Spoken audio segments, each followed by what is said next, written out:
I'm 6 years old and my lungs are burning. I can taste blood. I look down and I watch my green Gola trainers pounding on the tarmac, and I look up and I watch the race leaders disappear around the bend. 1 lap to go. And I run harder still, so hard and so fast that I forget to breathe. And now I feel sick, my bottom lip starts to go, I start to falter, and I'm looking along the barrier, and there he is, my dad. He steps over and he scoops me up in his arms. And I'm a mess of sweat and hair and a little bit of vomit. And I'm crying my little eyes out. I'm crying because I have gone as hard and as fast as I think I could, but I haven't made the finish line. And I'm crying because I think I've failed. Both my parents are Olympic rowers. They went to Moscow in 1980, and I grew up in a household where there is an Olympic bronze medal just on the living room wall. I thought that was normal. I thought perhaps that was something you just went and bought down at home base. I was raised in an environment where I was led to believe that I could honestly do anything I wanted to if I just worked hard enough for it. And thanks to my parents, I got a pretty good deal when it came to the gene pool. And as the years went by, I worked that gene pool to within an inch of its life. I did weightlifting, cycling, acrobatics, rugby, football, judo, trampolining, anything and everything under the sun when it came to sport. By age 21, I'd followed in my parents' footsteps, and I was an elite athlete rowing for Great Britain, with a dream of becoming an Olympian myself one day too. But in pursuit of being physically the best that I could be, I kind of lost sight of who I was as a whole. And after a few years at that elite level, what I was doing day in, day out, the sacrifices that I was having to make, they just weren't making me happy anymore. And this time it was my mum that scooped me up in her arms.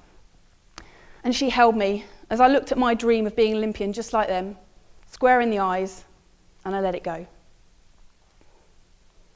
What followed was that I thought I should go and get a normal job.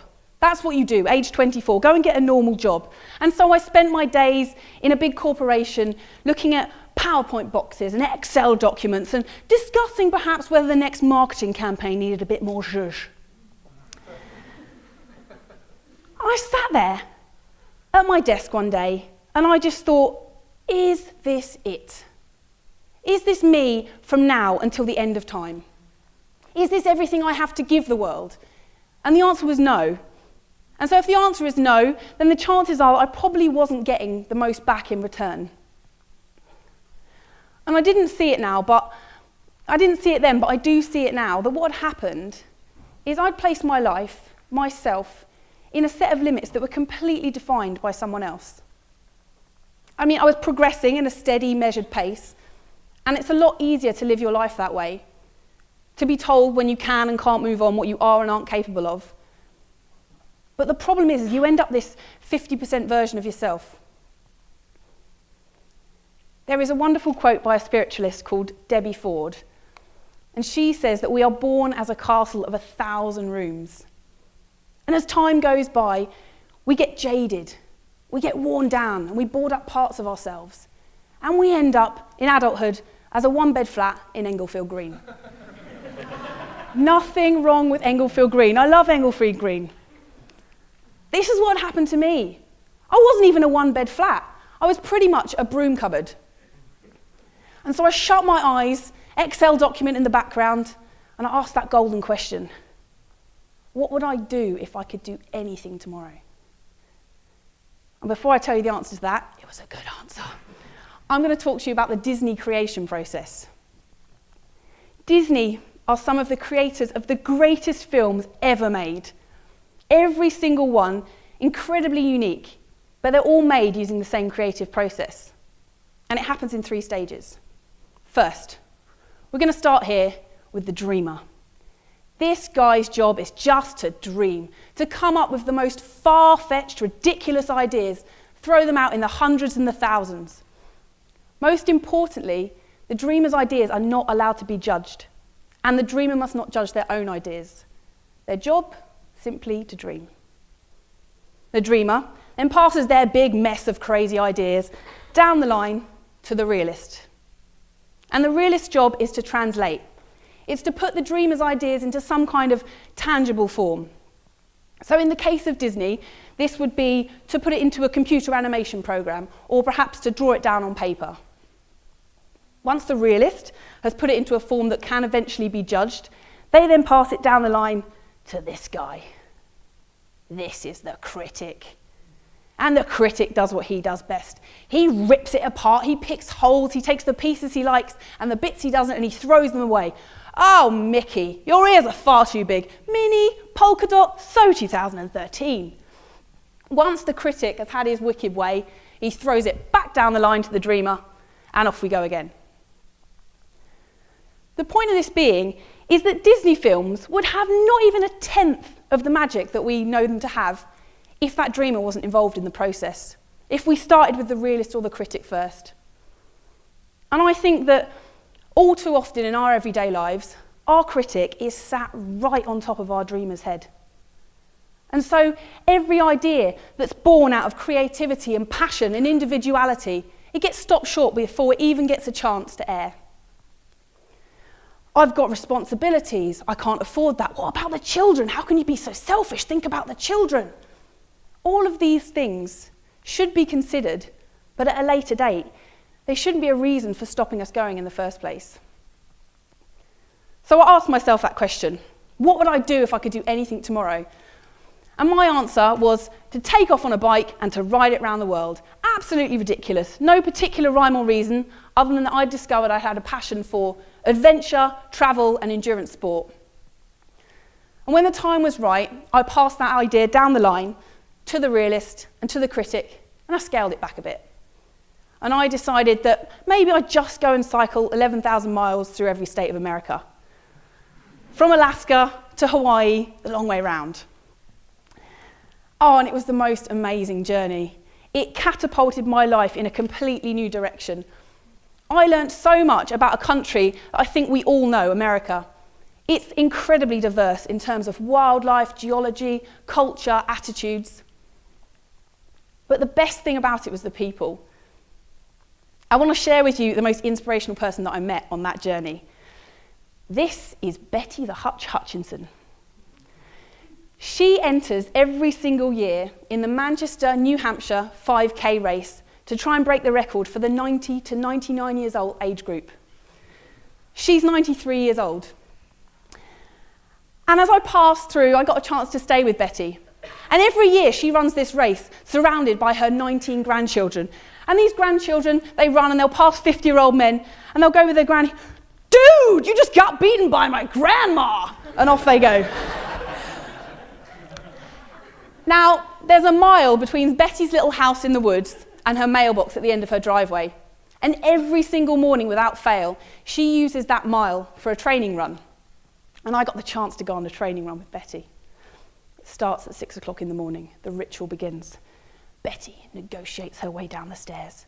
She moves to a wooden pew set out by the front door where there's 2 essential items of clothing. She picks up a bright yellow scarf, wraps it round, once, twice. She shuffles sideways, picks up a matching yellow beanie, pulls it down over her brow, and I see Hutch emblazoned across the front.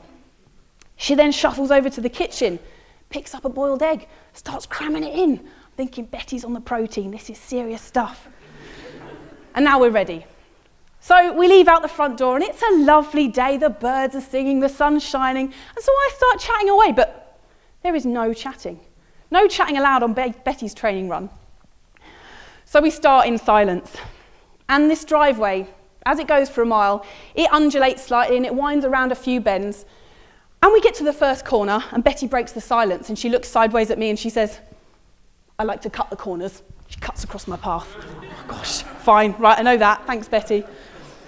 And then finally, we get within sight of the mailbox and we just crest over the hill and we can see it glinting in the sunlight. And Betty again breaks the silence. She turns sideways, flicks her 2 walking poles backwards, leans forwards and says, "I speed up on the flats." Now, spending time with Betty was such an eye-opener because here is a woman who at 93 years age, I'm sure she has had to deal with doctors, with her family saying, "Take it easy, Betty. You're too old. You don't need to do this. Make it to the finish line gently and with grace. And she hasn't listened.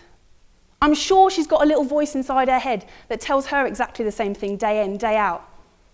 But at 93 years old, she is still in search of her limits. And I think if I'm half the woman that Betty is at 93, I'll be a very, very happy girl. So, I'd finished my American bike ride, and I went back into my day job. And I went back into that 50% version of myself because it was easy, and I didn't really know what else to do.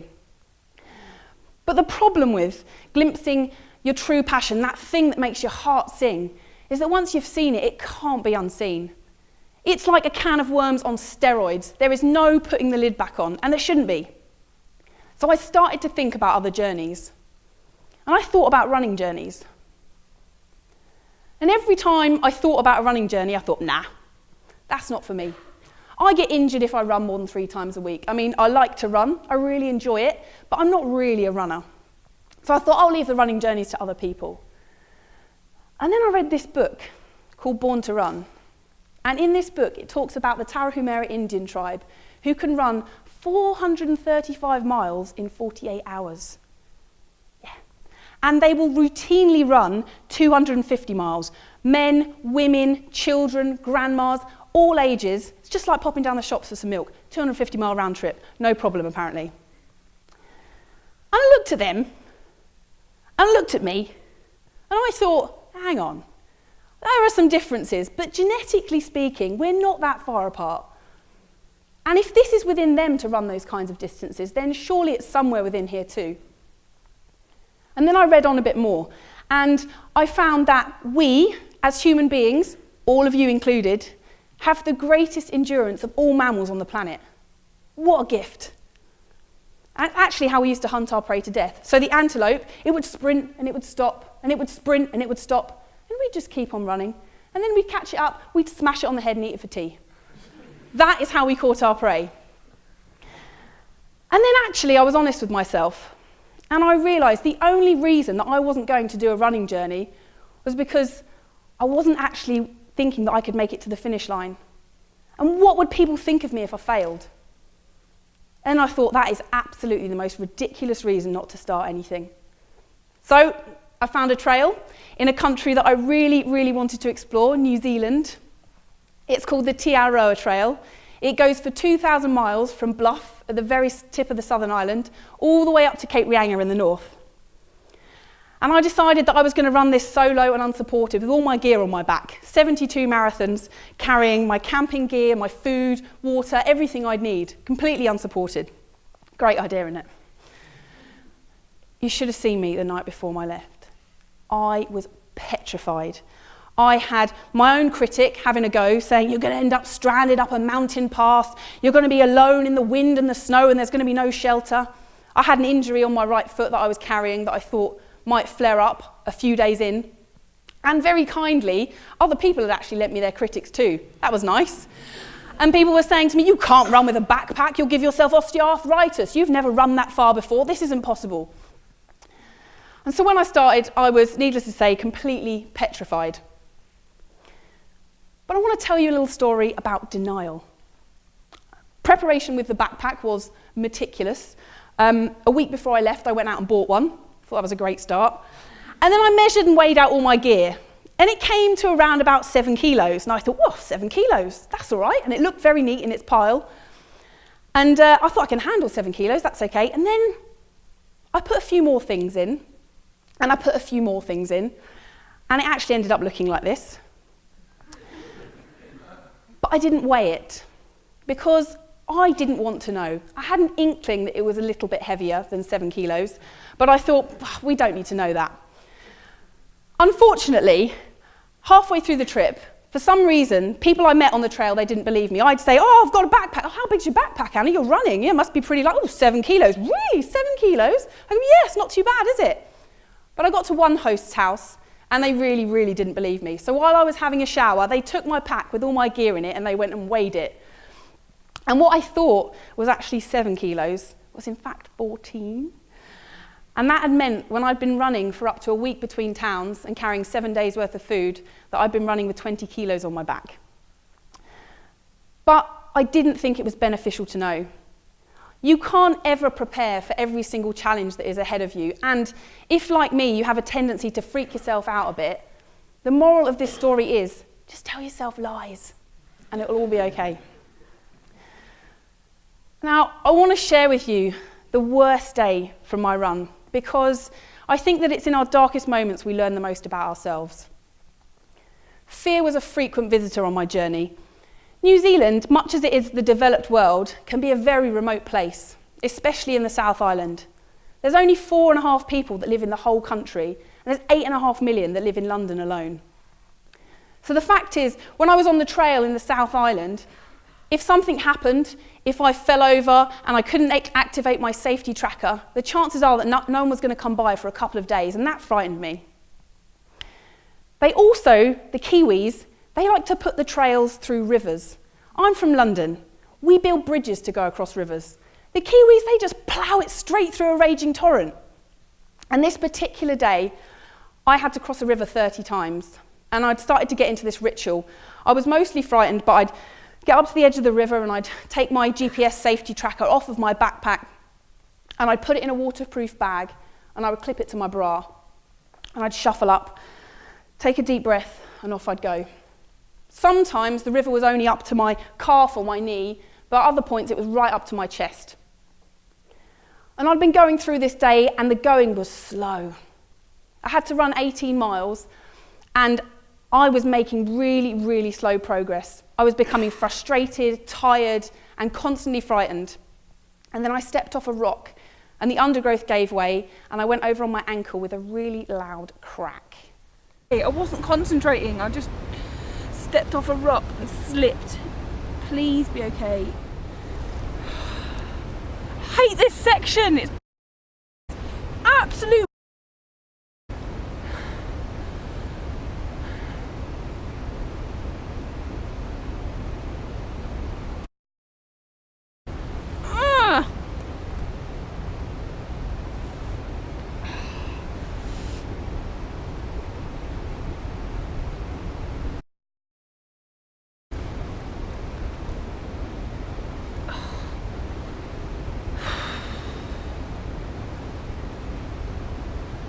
Okay, I'm going to try and move. And I did move.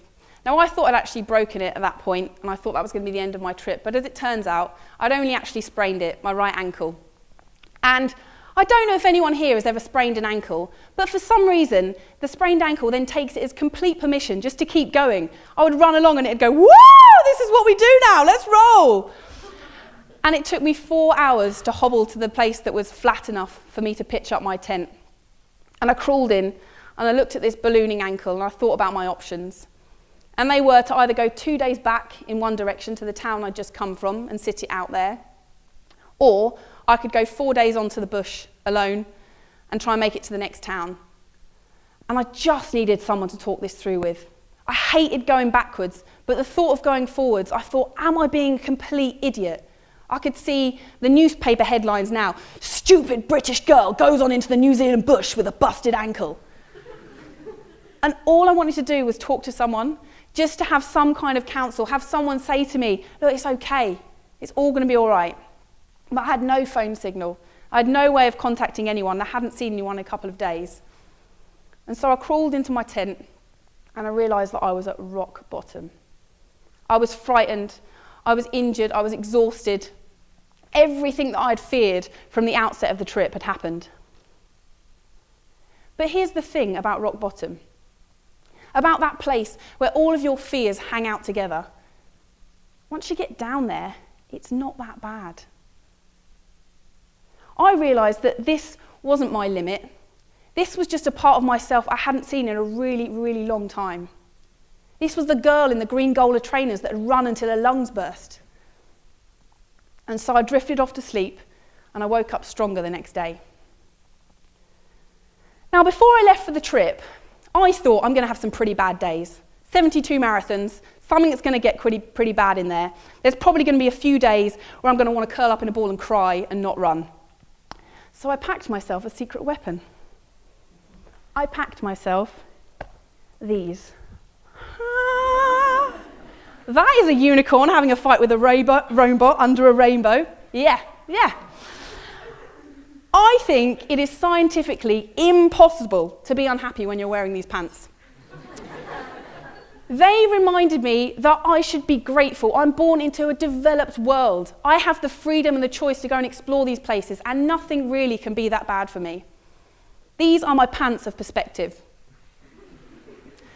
And so the next morning, I woke up when I pulled on my pants of perspective, which matched the ankle strapping that I actually had in my bag, and I decided that I would carry on. I hobbled for 12 miles the next day, and I was able to actually start running again the day after that. And after 5.5 months, carrying a little bit of scar tissue on my right ankle and a backpack that weighed 14 kilos, not 7, I made it 1,911 miles to the top of New Zealand. And I managed to go into schools along the way and speak to 4,000 Kiwi kids in the hope that one day they might go in search of their own limits too. And here's what I've realised. That I would rather live my life on the brink of failure than in the comfort of assured success. When I'm 80 and I smell of wee and gin and tonic, I want to look back on my life and I want to say that was awesome. I had the richest possible experience I could. I think sometimes we get so het up about the fact that we might not be able to finish things that we forget to start. And so I'm looking at all of you and I'm thinking, what is it that you're afraid of starting? And what would happen if you forgot about the finish line and you just started running towards it? Thank you.